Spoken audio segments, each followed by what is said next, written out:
Number that blue like the ocean. I already knew I was chosen. I just be grinding, stay focused. And this shit don't know reloaded. I had to stop talking. All right. So I usually start my trade analysis on the monthly because I want to get a full picture of what's actually happening. So over here on the monthly, I had noticed that we had a swing over here, okay? And what happened with this swing is this candle over here that was moving down emphatically got a chance to sweep it. So naturally, I had an inclination that something else might be happening on the lower time frame in the form of price temporarily going up. It makes sense because we just hit this monthly PDRA. So the next thing I did was I go to a weekly because I want to see more information based on the information that I've already seen on the monthly. So what I'm expecting to see on the weekly is more information that qualifies what I had already speculated on the monthly.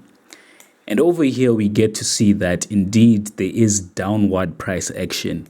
So conveniently, naturally, what you want to do when you start seeing price action like this is, in most cases, you want to follow the market structure story, okay? But in this case, I was not necessarily looking for sales. But in such a market environment, I'll always emphasize it's always better to find sell setups than it is to find buy setups. But because of this understanding, I knew that we might want to take a buy, right? And putting that together, we'll go down to the daily.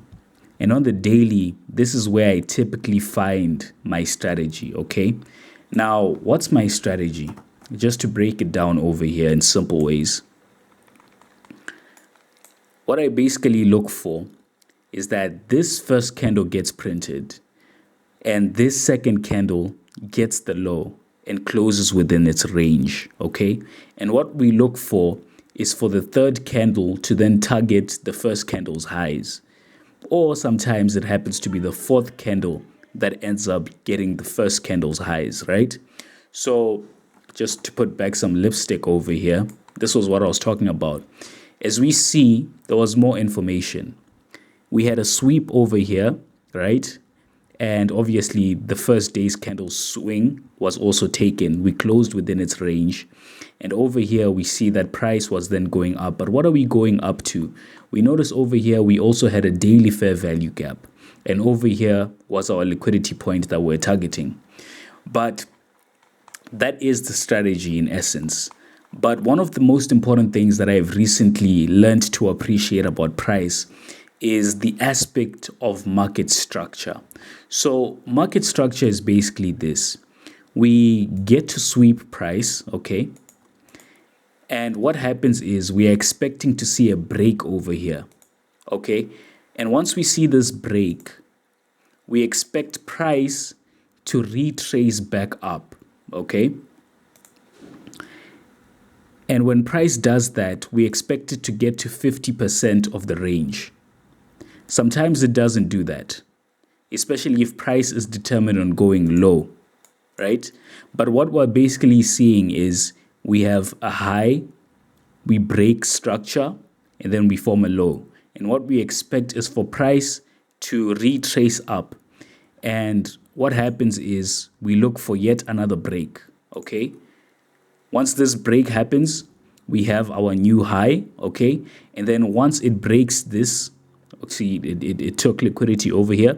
Once it breaks this, we are expecting yet another retracement. I'm not saying that this retracement is going to go all the way into a 50% zone, okay? But what we are typically expecting,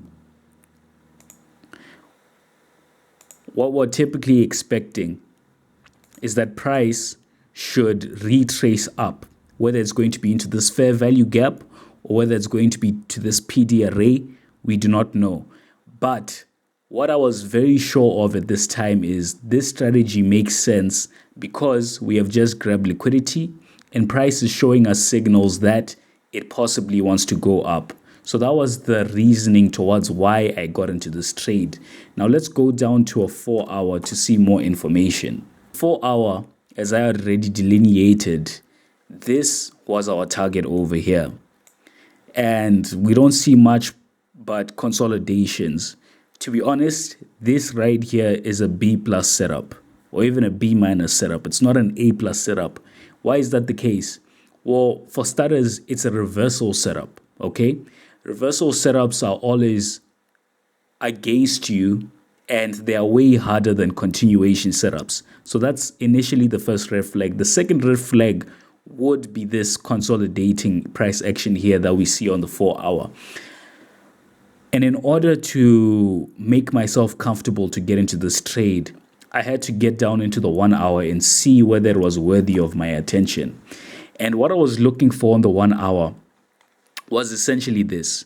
So like we already noted, we took liquidity, okay? The next thing that I'm expecting is to see a 1-hour break. And over here, we see it, okay? We see this 1-hour break. And once again, we put our lens to the market structure way of looking at things. So this is our low. We happen to break structure. We form this high, okay?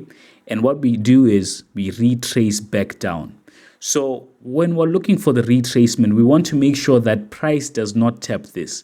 Instead, we simply only wanted to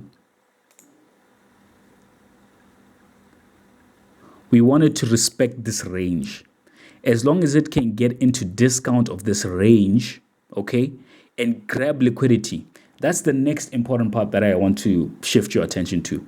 When we have this retracement into a discount, we want to see a grab of liquidity. It might be different for continuation setups, but this is a reversal setup. And when it comes to reversal setups, we always want to see a grab of liquidity. So I was never going to enter this trade if price only stayed within a premium. Instead, it got into a discount, and within that discount, we happened to have 1-hour liquidity that was grabbed. Okay, that was nice and well. So the next thing that we're looking for over here is once again a show that price wants to go up. So over here, we noticed that it started breaking structure once more.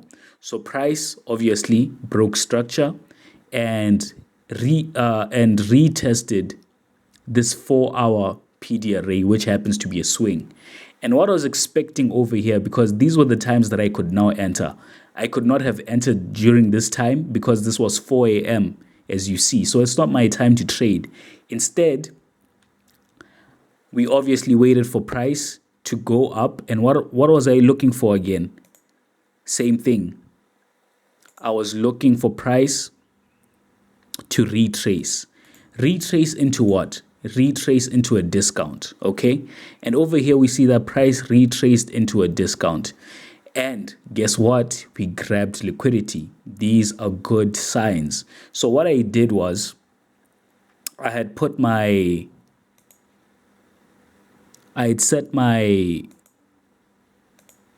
stop loss to this, okay?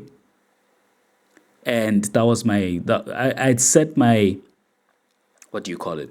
God damn it. Okay, I had put my order on, right? And this is where I had put my entry. So when price tagged me in, it then started going up.